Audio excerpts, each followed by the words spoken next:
Yes mga lods. Ayan at for today's video mga lods, gagawa naman tayo mga lods ng ating tinula. So ang tinula natin mga lods, no, minsan mga lods, iwas tayo sa mamantika. Kaya ito na lang gagawin natin mga lods, no. Walang mantika. Ayan. Ngayon mga lods, ilagay natin ating mga ricado. Ayan. Yan, ang tinula natin mga lods is hindi yan manok mga lods, no. Ayan. Yan ay sibuyas mga lods, no. Isda mga lods, isdang tinula. So ayan, lagyan natin yung luya natin.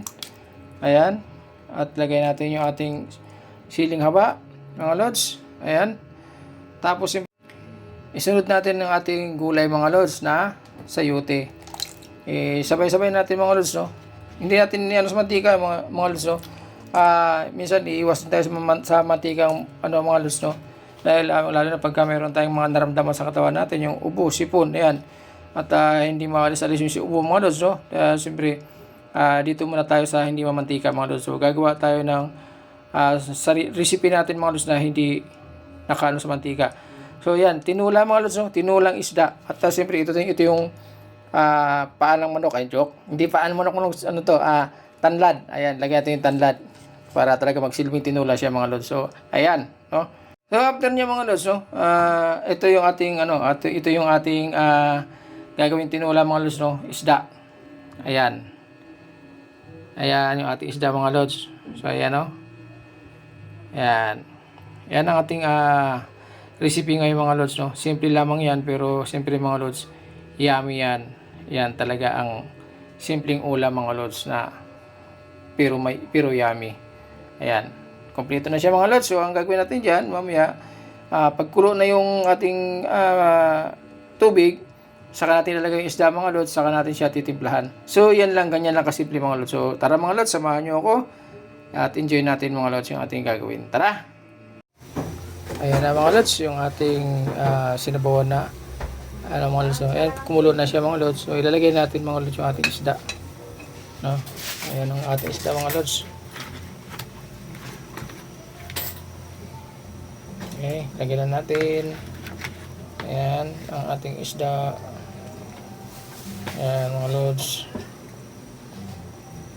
Ayan. Okay, ayan. Tapos siyempre mga lods, no, timplahan na rin natin yan. Ayan, para diretso na siya mga lods. Ayan. Kasi may asin na yung mga lods, lagyan natin ang asin yan eh. Ayan. At meron pa rin naman tayo nalagay dyan mga lods na gulay. Ayan. Ayan mga lods, no. So ayan na siya mga lods. Ayan. Okay na yan. Ayan. Okay. At ilagay natin mga lods yung ating gulay. Ayan. Yung ating gulay mga lods is dahon ng sili ito. Kasi nga mga lods, tinula yan eh, di ba? Tinulang isda. Kaya kailangan talaga meron siyang dahon. Ayan. Ayan ang ating dahon mga lods.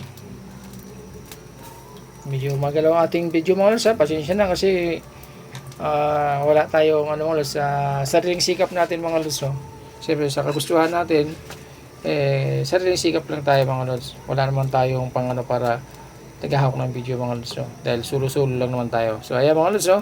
Maya-maya mga lods, titikman natin yan, yung ating recipe mga lods. Okay. So ayan na siya mga lods. Ayan. At kulo na yung atin na siyang titikman mga lods para desisyonan na natin ang lasa ng ating nilulutong ulam na tinula mga lods na isda. So ayan, tikman na natin.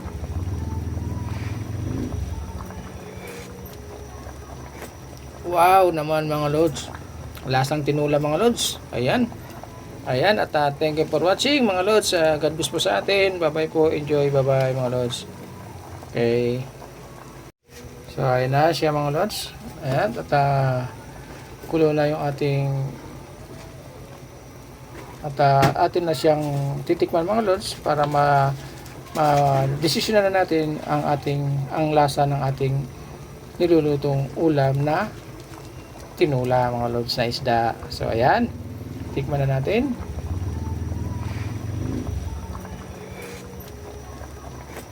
Wow naman mga lods. Lasang tinula mga lods. Ayan.